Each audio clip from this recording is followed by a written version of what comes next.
ప్రభునందు ప్రియులకు దేవుని బిడ్డలారా, యేసు ప్రభువు సిలువలో మరణించి సమాధిలో 3 రోజులు ఉన్న తర్వాత ఆయన విజయాన్ని పొందాడు, జయాన్ని పొందాడు. దేని మీద విజయము, దేని మీద జయము ప్రియులారా? 4 ముఖ్యమైన విషయాలు. మొదటిగా ఆయన ప్రియులారా పాపం మీద జయాన్ని పొందాడు, పాపం మీద విజయాన్ని పొందాడు. వాక్యాన్ని చదువుకుంటే రోమపత్రిక 6వ అధ్యాయము 23వ వచనములో పాపం యొక్క వేతనము మరణము. నిజమే, పాపం యొక్క వేతనము మరణమే. మరి మనందరం కూడా పాపం కారణంగా ఆ వేతనాన్ని పొందాల్సిందేనా? అవసరం లేదు అంటున్నాడు పౌలు గారు. ఏమంటున్నాడు? పాపం యొక్క వేతనము మరణము, కానీ దేవుని కృపానుగ్రహము మన ప్రభువుకి యేసుక్రీస్తునందు శాశ్వతముగా మనకు లభించింది. ఎలాగా? ఆయన మరణించి 3వ నాడు జీవంతోటి లేవటం ద్వారా. ఇది మొదటి విజయం. పాపం మీద విజయాన్ని పొందాడు యేసయ్య మన కొరకే. కొరింథీయులకు రాస్తున్నటువంటి 2వ లేఖ 5వ అధ్యాయము 21వ వచనాన్ని చదువుకుంటే పిల్లారా ఈ రీతిగా రాయబడి ఉంటుంది: క్రీస్తు పాపరహితుడు, కానీ దేవుడు మన నిమిత్తమై ఆయనను పాపిగా చేశాను. ఎలయన ఆయనతో ఏకమగుట వలన మనము దేవుని నీతిగా రూపొందవలనట్లు చేశాను. యేసు ప్రభు ప్రియులారా సర్వేశ్వరుని గొర్రెపిల్లగా సకల మానవాళి యొక్క పాపాలని తన భుజాల మీద వేసుకొని తాను మరణం పాలై సమాధిలోనికి వెళ్ళి మరలా మృత్యుంజయుడు కావటం ద్వారా పాపాన్ని సమాధి చేశాడు, పాపం మీద విజయాన్ని పొందుకున్నాడు. కాబట్టి యేసు ప్రభు పొందిన మొదటి విజయం మనందరి కొరక ఏమిటి అంటే పాపము మీద విజయం ప్రిలారా. రెండవది ప్రిలారా మరణము మీద విజయం పొందాడు. వాక్యాన్ని చదువుకుంటే 1 కొరింథీ పత్రిక 15వ అధ్యాయము 54వ వచనం నుంచి మనం చదువుకుంటే ఈ విధంగా రాయబడి ఉంటుంది ప్రియులకు దేవుని బిడ్డలారా. 54వ వచనం: కనుక భౌతికమైనది అమరమైన దానిని కప్పుకొనినప్పుడు, మరణించినది మరణింపని దానిని ధరించినప్పుడు మృత్యువు నాశనము చేయబడినది, విజయము సంపూర్ణమైనది. మృత్యు ఏమైందంట? నాశనం చేయబడి, మరణం పాలైపోయింది, విజయము సంపూర్ణమైనది అను పరిశుద్ధ గ్రంథ వాక్యము యథార్థమగును. ఓ మృత్యువా నీ విజయం ఎక్కడా? ఓ మృత్యువా బాధ కలిగింపగల నీ శక్తి ఎక్కడా? మరణపు ముళ్ళు పాపము, పాపమునకున్న బలము ధర్మశాస్త్రమే. కానీ మన ప్రభువు యేసుక్రీస్తు ద్వారా మనకు విజయమును ప్రసాదించు దేవునికి కృతజ్ఞతా స్తోత్రాలు. చాలా స్పష్టంగా చెప్తున్నాడు. మరణాన్ని చంపివేశాడు యేసు ప్రభు తన ఉత్థానము ద్వారా. మరణమా నీ విజయం ఎక్కడ? మరణపు ముళ్ళును విరిచినటువంటి దేవుడు ప్రియులారా. రెండవ విజయం యేసు ప్రభు మొదటిగా పాపం మీద విజయాన్ని పొందితే, రెండవది మరణం మీద విజయాన్ని పొందాడు. పాపం మీద విజయాన్ని పొందితే ఆటోమేటిక్గా మరణం మీద విజయం పొందినట్లే. కొరింథీయులకు రాసినటువంటి 1 కొరింథీ పత్రిక 15వ అధ్యాయము 54 నుంచి 57 వరకు ఈ వాక్యాలు చాలా స్పష్టంగా ఉంటాయి. దయచేసి మీరు కూడా చదువుకోవాల్సిందిగా మనవి చేస్తున్నాను పిల్లారా. హెబ్రీ పత్రిక 2వ అధ్యాయము 14-15 వచనాలలో దీనికి ఇంకా కొంచెం బలం చేకూరుతుంది పిల్లారా. హెబ్రీలకు రాసినటువంటి లేఖ 2వ అధ్యాయము 14-15 వచనాలు ఒకసారి ధ్యానం చేసుకోవడానికి ప్రయత్నం చేద్దాం ప్రియులకు దేవుని బిడ్డలారా. ఏమంటున్నాడు? తాను పుత్రులుగా పిలుచువారు రక్త మాంస పూరితులకు శరీరములు కలవారగుటచే తానును వారి వలె అగుటయే కాక వారి మానవ స్వభావమందు తానును భాగస్వామి అయ్యను. మృత్యువుపై అధికారము గల సైతానును తన మరణము ద్వారా నశింపచేయుటకును, తద్వారా మృత్యు భయము చేత తమ జీవితమంతయు బానిసత్వమున గడిపిన వారికి విముక్తిని ప్రసాదించుటకును ఆయన మరణించి ఉత్థానుడయ్యాడు. జాగ్రత్తగా ఆలకించండి. మరణ భయం అండి. మరణ భయము చేత తమ జీవితాంతము బానిసత్వముగా, ఏ బానిసత్వము? పాపానికి బానిస, మరణానికి బానిసత్వము. మృత్యు భయము చేత తమ జీవితమంతయు పాపానికి మరణానికి బానిసత్వము గడిపినట్లు వారికి విడుదల ప్రసాదించుటకై ఆయన మరణించిన వారి నుంచి ఉత్థానుడయ్యాను. ఆయన మానవమాతుడికి లోకానికి పుట్టిన ఆయన మన కొరకే మరణించాడు ప్రియులారా. రెండవ విజయము మరణము మీద విజయం ప్రియులారా. మొదటిది పాపం మీద అయితే రెండవది మరణం మీద విజయం. అపోస్తుల కార్యాలు 2వ అధ్యాయము 24వ వచనము కూడా యేసు ప్రభు యొక్క మరణము మీద విజయాన్ని గురించి మాట్లాడుతుంది పిల్లారా. ఏమంటుందండి?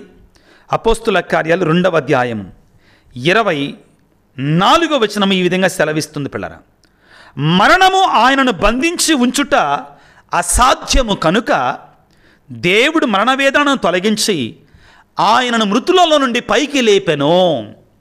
చాలా క్లియర్గా ఉంది వాక్యం అండి.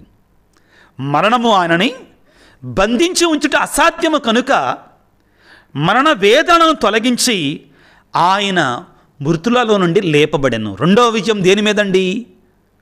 మరణము మీద. ఇక మూడవది ప్రియులారా, వీటన్నిటినీ కూడా క్రోడీకరించితే యేసుప్రభు యొక్క విజయం సైతానుపై ఆయన విజయం ప్రియులారా. పరిపూర్ణ సైతానుకి అధికారము లేదు. ఏదెను వనములో ప్రియులారా ఏవమ్మ ఆదాములు చేసినట్టు పాపము ద్వారా మానవుడనేటువంటి వాడు సాతానుకు బానిసగా మారిపోయాడు. అలనాడు ప్రారంభమైనటువంటి ఈ బానిసత్వము, సాతానిక అధికారము, సాతాని యొక్క చలాయింపు, సాతానిక పెత్తనం అనేటువంటిది యేసుప్రభు యొక్క మరణ పునరుత్థానాల ద్వారా అంతమైపోతుంది. కొలస్సీ పత్రిక 1వ అధ్యాయం 11వ వచనములో పౌలు గారు దేవుడు ఏ రీతిగా ఈ సాతాను యొక్క ఆధిపత్యాన్ని తీసివేశాడు అనే సత్యాన్ని మనకు తెలియజేస్తూ ఉన్నాడు. కొలస్సీ పత్రిక 1వ అధ్యాయం 11వ వచనము, ఆయన మహిమాన్విత శక్తి వలన లభించడి బలముతో మీరును బలవంతులు అయ్యెదరుగాక, అన్నిటినీ ఓర్పుతో సహింపుడు. ఆయన మహిమాన్విత శక్తితో లభించే బలముతో మీరు కూడా బలవంతులు కావాలి. దేనికోసం? చదువుకుందాం పిల్లారా. ఏమంటున్నాడు ఇప్పుడు? 13వ వచనాన్ని చదువుకుందాం. ఆయన మనలను అంధకార శక్తి నుండి విడిపించి తన ప్రియపుత్రుని సామ్రాజ్యములోనికి సురక్షితముగా తోడ్కొని వచ్చను. దేని మీద విజయం అంటండి? అంధకార శక్తి. అంధకార శక్తి ఎవరు? సైతానుడు ప్రియులారా. ఆయన మీద తన ప్రియపుత్రుడైన యేసయ్య విజయాన్ని పొందాడు సాతాను మీద. తర్వాత హెబ్రీ పత్రిక 2:14 ఇప్పుడే మనం చదువుకున్నాం ప్రియులారా. కానీ దాన్ని మనం మరొకసారి చదువుకోవాలి. చాలా బలమైనటువంటి భావగర్భితమైనటువంటి వాక్యం, చాలా చాలా బలమైన వాక్యం. హెబ్రీ పత్రిక 2:14, తాను పుత్రులని పిలుచువారు రక్తమాంసపురితులకు శరీరములు కలవారగుటచ్చే తానును వారి వలె అగుటయే కాక వారి మానవ స్వభావమందు తానును భాగస్వామి అయ్యను. ఎందుకోసం? జాగ్రత్తగా వినండి. మృత్యువుపై అధికారము గల సైతానును తన మరణము ద్వారా నశింపచేయుటకై. ఎవరు నాశనం చేయటం కొరకు? సాతానుని నాశనము చేయటం కొరకు. ఎవరు నాశనమయ్యారు ఈ రోజున? సాతానుడు నాశనమయ్యాడు యేసుప్రభు ఉత్థానము ద్వారా. సాతానుడు అపజయం పాలయ్యాడు ఈ రోజున. సాతానుడు మృత్యువు పాల. సాతానికి అధికారం లేదు మన మీద ఇంకే ఎట్టి పరిస్థితుల్లో కూడా. కారణం ఏమిటి అంటే యేసయ్య సాతాను మీద, సాతాను సామ్రాజ్యం మీద సాతాను కుక్కటి వేళ్లతో పీకి బయట పెకిలించి వేశాడు. కాబట్టి ఈ రోజున ప్రియులారా యేసయ్య పాపం మీద, మరణం మీద, సైతాను మీద విజయాన్ని సాధిస్తున్నాడు. చివరిగా 4వ అంశం ఏమిటి అంటే ఆ విజయం తన ఒక్కడి కోసం మాత్రమే కాదు, మనందరి కోసం అని తెచ్చాడు. He has obtained the salvation and victory not only for himself but for all of us. మనందరి కోసం అండి. కాబట్టి పిల్లారా రోమపత్రికలో 6వ అధ్యాయం 5వ వచనం ఏమంటుందంటే ఆయనతో మనం మరణించినట్లయితే ఆయనతో ఉత్థానులమగుతాము. యోహాను 11:25లో నా యందు విశ్వాసం ఉంచి మరణించినటువంటి వాడు మరణించినను మరలా లేపబడతాడు, నిత్య జీవితాన్ని పొందుకుంటాడు. పౌలు గారు ఏమంటారు? తన మరణాన్ని గురించి మాట్లాడుతూ తన చావు దగ్గరైనప్పుడు పౌలు గారు ఏమంటాడు పిల్లారా? చాలా స్పష్టంగా తిమోతికి రాసిన 2వ లేఖ 4వ అధ్యాయము 7వ వచనం, నేను మంచి పోరాటమును పోరాడితని, పరుగుమందమును ముగించితని, విశ్వాసము నిలుపుకొంటిని. ఇప్పుడు నా కొరకై పందెపు బహుమానము వేచి ఉన్నది. నీతి గల రాజు నీతి కిరీటమును ఆ రోజు నాకు ప్రసాదించును. నాకు మాత్రమే కాదు, ఈ విజయం యేసయ్య కొరకు మాత్రమే కాదు, పౌలు గారి కొరకు మాత్రమే కాదు, నాకు మాత్రమే కాదు, ఆయన దర్శనం కొరకై ప్రేమతో వేచి ఉన్న వారికి అందరికీ ఆయన దానిని అనుగ్రహించును. ఈ విజయం మనందరికీ ప్రసాదిస్తాడు. ప్రియ దేవుని బిడ్డ, మన మీద ఇంకా పాపానికి కానీ మరణానికి కానీ సాతానుకు కానీ అధికారం లేదు. కారణం, నీ దేవుడు నా దేవుడు, నీ ప్రభువు నా ప్రభు అనే యేసయ్య మరణాన్ని గెలిచాడు, పాపాన్ని గెలిచాడు, సాతాను కోరలను పీకివేశాడు, మరణపు ముళ్ళును విరిచివేశాడు. నీవు నేను సంతోషించాలి, ఆనందించాలి, పరవశించి దేవునికి కీర్తనలు పాడాలి.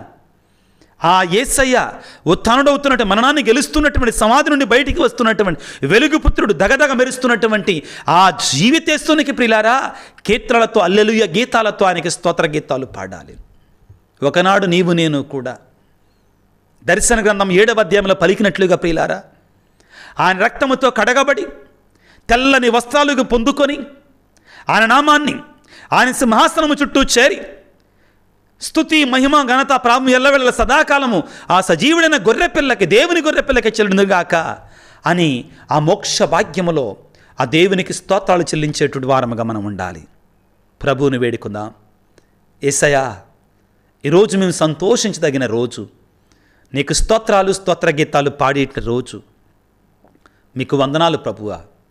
ఆ శతాధిపతి పలికినట్లుగా, పిలాతుని యొక్క భార్యతో పలికినట్లుగా, అమ్మా ఆయన ఇంకెవ్వరూ ఆపలేరమ్మా, యూదులు కానీ రోమనులు కానీ ఆయన బంధించలేరమ్మా. ఆయన ఇప్పటికే ఉత్థానమైనటువంటి శరీరముతో లోకములో ఆయన సంచరిస్తూనే ఉన్నాడు, సువార్తను బోధిస్తూనే ఉన్నాడు. ఆయనను ఆపలేరమ్మా, ఆయన సజీవుడమ్మా అని పలికాడు. అవును ప్రియులారా, మన దేవుడు సజీవుడు. మన దేవుడు మరణాన్ని, పాపాన్ని, సైతానును గెలిచినటువంటి వాడు. నీవు నేను కూడా ఆయనను పోలినట్లుగా ఉండగలగాలి. దేవునికి స్తోత్రాలు చెల్లిస్తూ సజీవుడైనటువంటి ఉత్థాన క్రీస్తు యొక్క శాంతి సమాధానం మనకి, మన కుటుంబాలకి, మీ బిడ్డలందరికీ సమృద్ధిగా ఉండాలని తలల ఉంచి ప్రార్థన చేసుకుందాం.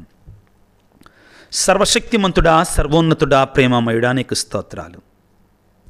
ప్రభువా, ఈ రోజున నీవు మరణించి 3వ నాడు సజీవుడివై లేచి నీవు నిజదేవుడు అని నిరూపించుకున్నావు తండ్రి.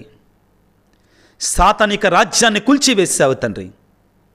సాతానుకు మా మీద ఇంకెటువంటి అధికారం లేదని నిరూపించావు తండ్రి. అయితే నీవు సిలువ ద్వారా, మరణము ద్వారా, ఉత్థానము ద్వారా తెచ్చినటువంటి ఈ రక్షణ భాగ్యాన్ని మేము పొందుకోవాలి అంటే నిన్ను విశ్వసించాలి, నీ వాక్యాలు విశ్వసించాలి, నీ వాక్యానుసారముగా మేము జీవించాలి.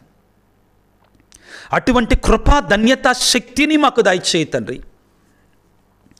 అనుగ్రహాన్ని మాకు ప్రసాదించు తండ్రి.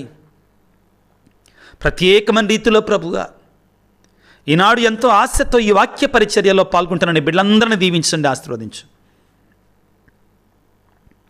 వారి కుటుంబాలను దీవించండి నాయన. ముఖ్యంగా మా కోసం ప్రార్థించండి స్వామి అని నాతో ఏకీభవించి వారి తలంపుల ద్వారా అడుగుతున్న బిడ్డలందరినీ దీవించండి. ఎవరైతే మెసేజ్లు ఉంచుతున్నారో వారిని కూడా దీవించండి, నా వారి తలంపులను దీవించండి. ప్రభు, ఆ క్రైస్తవ బిడ్డ అందరి కొరకే ప్రార్థన చేస్తున్నా. మేమందరము కూడా నీ ఉత్థాన బిడ్డలుగా, సైతానుపై విజయం సాధించిన బిడ్డలుగా మమ్ము దీవించు నాయన, ఆశీర్వదించు నాయన. ముఖ్యంగా ప్రభువా, ఎవరైతే బిడ్డలు అనారోగ్యంతో బాధపడుతున్నారో నీ గాయపడిన హస్తాలతో వారిని తాకండి ప్రభువా. నీ ఉత్థానుడైనటువంటి ఆ వెలుగుతో వారిని నింపండి తండ్రి. కుటుంబాల్లో శాంతి సమాధానంటూ వారికి వెలుగునివ్వండి. 10వ తరగతి పరీక్షలు రాస్తున్నటువంటి వారికి మంచి మార్కులతో పాస్ అయ్యే దీవెనలు ఇవ్వండి. ఇంటర్మీడియట్ వివిధ పరీక్షలు రాస్తున్న బిడ్డలకు మీరు తోడుగా ఉండండి తండ్రి. మా కొరకు ప్రార్థన చేయమని ఉద్దేశాలతో ముందుకు వచ్చిన బిడ్డలందరినీ దీవించమని మా ప్రభు అయిన ఉత్థాన క్రీస్తు అతి పరిశుద్ధ నామమున అడిగి వేడుకొనుచున్నాము తండ్రి. ఆమెన్. ప్రభువు మీతో ఉందరుగాక, మీ ఆత్మతో ఉందరుగాక. సర్వశక్తి గల సర్వేశ్వరుడు పిత పుత్ర పవిత్రాత్మ మిమ్మందరిని చల్లగా దీవించి ఆశీర్వదించి కాపాడుదురుగాక. God bless you. దేవుడు మిమ్ము దీవించుగాక. ఆమేన్.